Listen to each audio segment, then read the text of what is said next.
gotta be f***ing kidding me.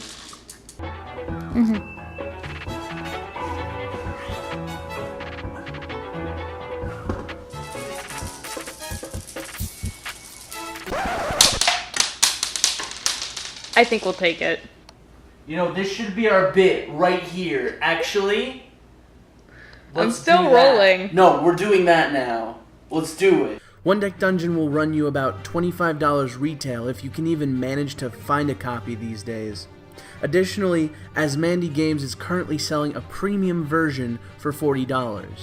One Deck Dungeon comes with 56 cards, 30 dice, 23 cubes, 5 hero cards, a reference sheet, a campaign pad, and a rulebook. The cards are made of standard material and hold up nicely, although my copy, which I'm borrowing from a friend, has all of the cards sleeved, which I would recommend. The dice are rather small to make them compact, which is nice in theory, but makes it easy for you to drop or lose track of them. They also aren't nearly as satisfying to roll, in my opinion.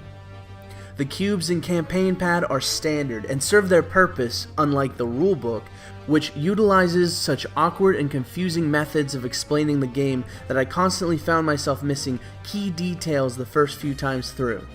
The hero cards and reference sheet are communicative and explain your character's abilities nicely. Something I do want to talk about before getting into the nitty-gritty of this game is just how bland the theme and artwork feel. The art, while not bad, feels very unexpressive and uninspired. It never made me feel like I was adventuring through this interesting world, but rather just some flat amalgamation of various fantasy themes.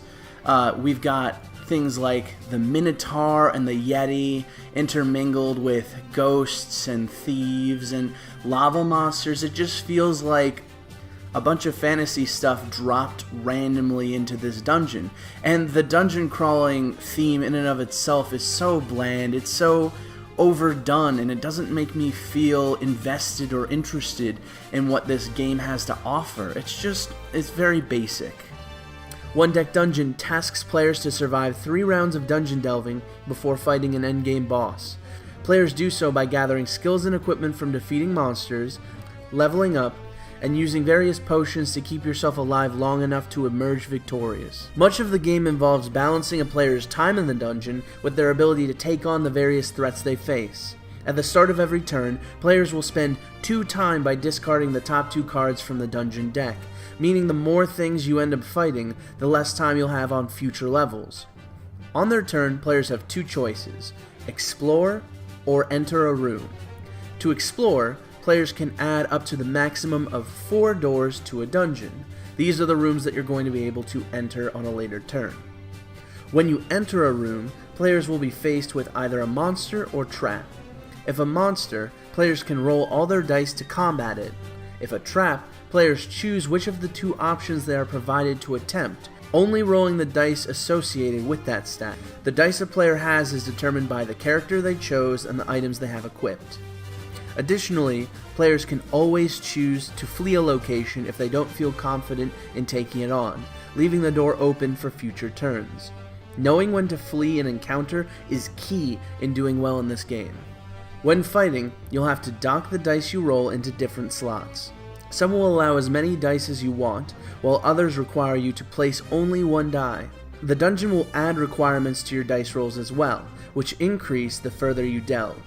On top of that, some slots have guard, meaning you have to fulfill those before you are allowed to fill any other spots. You generally only get to roll your dice once, unless your skills or potions alter this in some capacity. Once you are done resolving your dice, any uncovered sections deal a certain amount of time or damage to the player. Also, all monsters have an ability which may take effect at some point during the fight.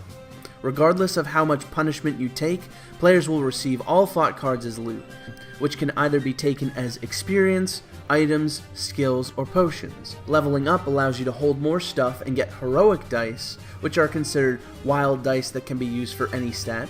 Items give you more dice and potentially more health. Skills let you manipulate your dice, and potions let you heal or give you access to strong effects. Players continue to do this until they reach the bottom of the deck, at which point the stairs card is revealed.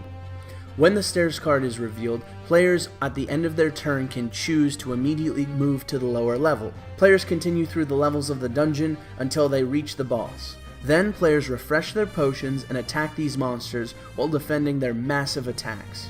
Do enough damage and you win.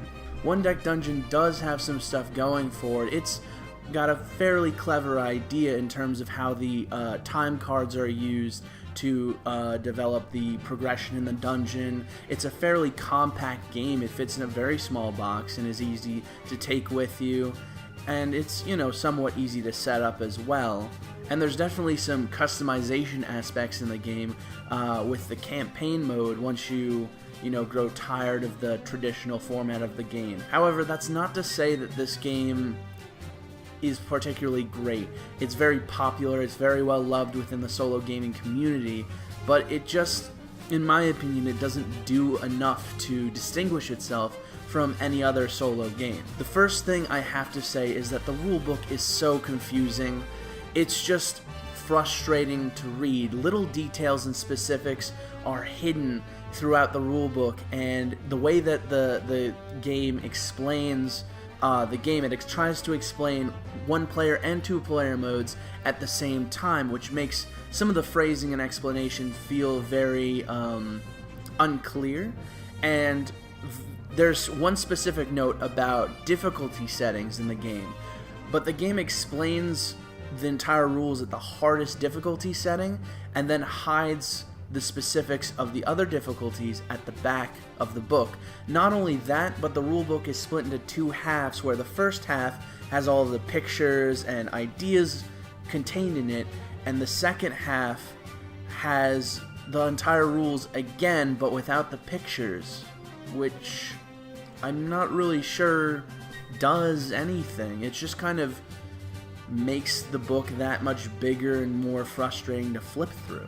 The game is definitely very difficult, but it feels overly difficult because of how much chance goes into every aspect of the game. You've got, not just the dice rolling, but the card draw as well. If you're playing a warrior and you keep getting cards that you open in the dungeon that involves magic-focused monsters or traps, it becomes incredibly difficult for you to be able to do anything. And obviously the dice rolling does make the game hugely luck-oriented. Yeah, you have skills and abilities that can let you change dice potentially, but if you roll enough ones on a single turn, no skill is going to save you from taking a lot of damage or time penalties because of that. Now, a lot of people have talked to me about the difficulty levels of the game and have pointed out two different things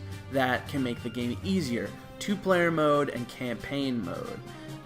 And you can also do the easier difficulties of the base game, but those are the two responses that I've gotten most when I've asked about if other players have had a difficult time with this game.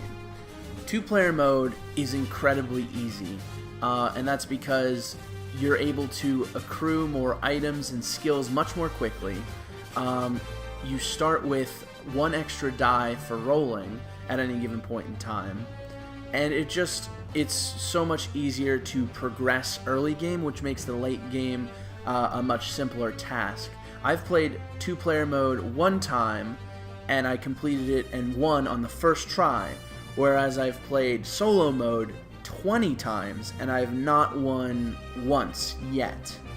And, obviously, the early games, I was learning the game, I was making a lot of mistakes, I wasn't playing optimally, but that doesn't change the fact that the game is definitely much easier in that two-player format, just because you're able to progress more easily, which isn't a fair, it's not rewarding in that sense in terms of difficulty to feel like, oh, I'm playing with an extra person so I can accrue more stuff and I win. So that feels kind of like a cheap way of winning. The other mode, the campaign mode, the issue with that is that, so campaign mode, how it works is that you choose a character and all that stuff normally, and you play through a round. Regardless of whether you win or lose, you get a certain number of check marks based on how well you did in the dungeon. If you got through the various levels, if you defeated the boss monster, if you leveled up, those all add to your check markers. And when you have a certain amount of check marks, you're able to unlock a permanent skill or buff that your player gets on future games. But you get those things regardless of whether you win or lose, meaning basically you lose the first 2 or 3 games, get a bunch of skills, and then progressively the game becomes easier and easier until it's so easy that you don't even have to try anymore because of how buff your character has become. And that feels more like grinding in an RPG than it does actually compelling gameplay. Ultimately, this game is, a fine game, but there are certainly better out there. And I can't help but feel like this game has gotten a lot of hype for very little reward for me personally.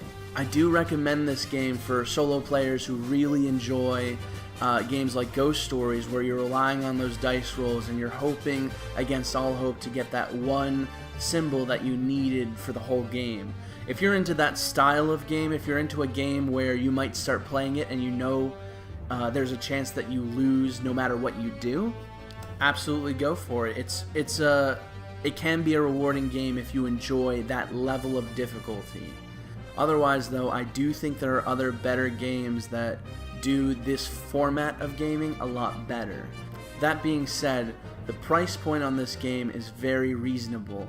You get a lot of stuff in the box. Everything just fits in there, which, there's no extra space in the box, which I personally love. I love that about this game. You get a lot of variability from the different cards, the different, things that you might run into each round, and you're never going to run into the same dungeon a second time because you're spending cards for time, meaning those cards you're not going to face in that particular dungeon, at least on that level. So, there's a lot of just stuff in the box that can feel gratifying and satisfying if you enjoy the premise of this game and if you enjoy the overall feel. However, next week I do want to take a look at another dungeon crawl style game that I would like to compare to this one and see what you all think. So please let me know in the comments what you thought of One Deck Dungeon. Feel free to like and subscribe if you enjoy what you saw here. Check us out on Facebook, on the Games on Tape website, and I look forward to talking about the next game on our docket next week. Until then, I'll see y'all later.